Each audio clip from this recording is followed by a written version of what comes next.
pada mata pelajaran 4 mata pelajaran yang diujikan pada UN adalah 4 mata pelajaran yang mengandung 4 unsur kognitif dasar, dan oleh karena itulah pemerintah menetapkan 4 mata pelajaran tersebut. Ya, silakan. Atas bagaimana pemantapan akan terjadi sedangkan hanya memfokuskan pada pemantapan pada sisi kognitif saja.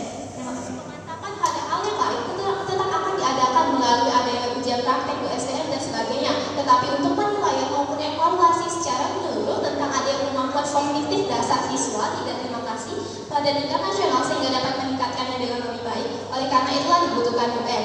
Kemudian yang kedua, mereka mengatakan tentang adanya ujian praktek USDM yang tetap ada walaupun tidak adanya ujian nasional. Tapi Dewan Juri atau Hormat yang perlu mereka ketahui bahwasanya USDM yang mereka maksud maupun ujian praktek yang mereka maksud tidak dapat menjadikan dasar maupun evaluasi secara menyeluruh dikarenakan setiap sekolah mempunyai dasarnya masing-masing maupun mempunyai standarnya masing-masing, sehingga sangat susah untuk pihak nasional melihat ranking pendidikan Indonesia secara menyeluruh. Tidak, terima kasih. Kemudian mereka mengatakan bahwasanya motivasi siswa akan tetap ada walaupun tidak adanya ujian nasional.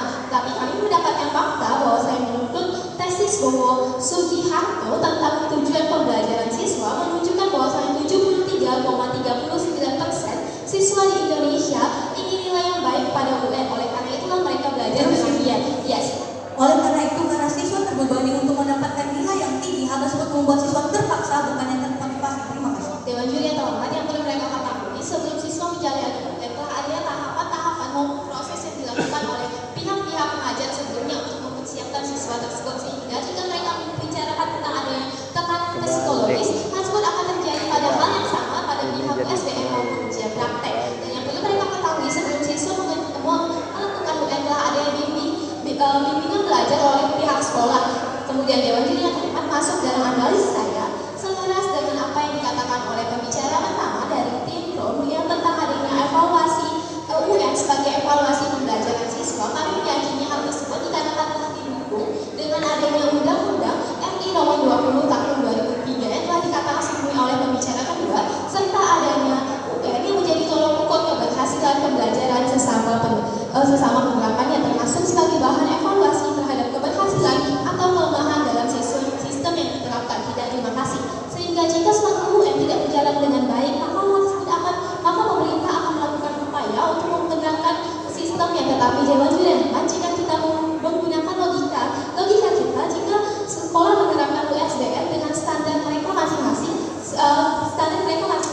pihak dari nasional akan sangat susah untuk mengetahui kelemahan sistem pada daerah manakah yang perlu diperbaiki, dikarenakan semua sekolah akan menyesuaikan standarnya dengan kemampuan siswa. Kemudian yang kedua, menurut Kepala Dinas Pendidikan Kebudayaan Kota Samarinda, Aslihan Huryadi mengatakan bahwasanya UN masih dibutuhkan untuk melanjutkan ke jenjang pendidikan berikutnya dan diperlukan agar siswa memiliki perhatian terhadap pelajaran sekolah.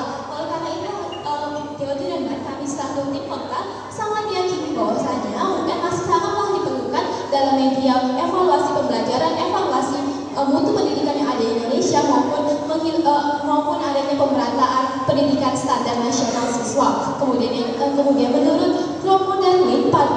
Romo Martin Mulga yang mengatakan bahwasanya UN dihapuskan membuat SDM Indonesia tidak kompeten di era 4.0 dan bonus demografi Indonesia. Terima kasih. Baik.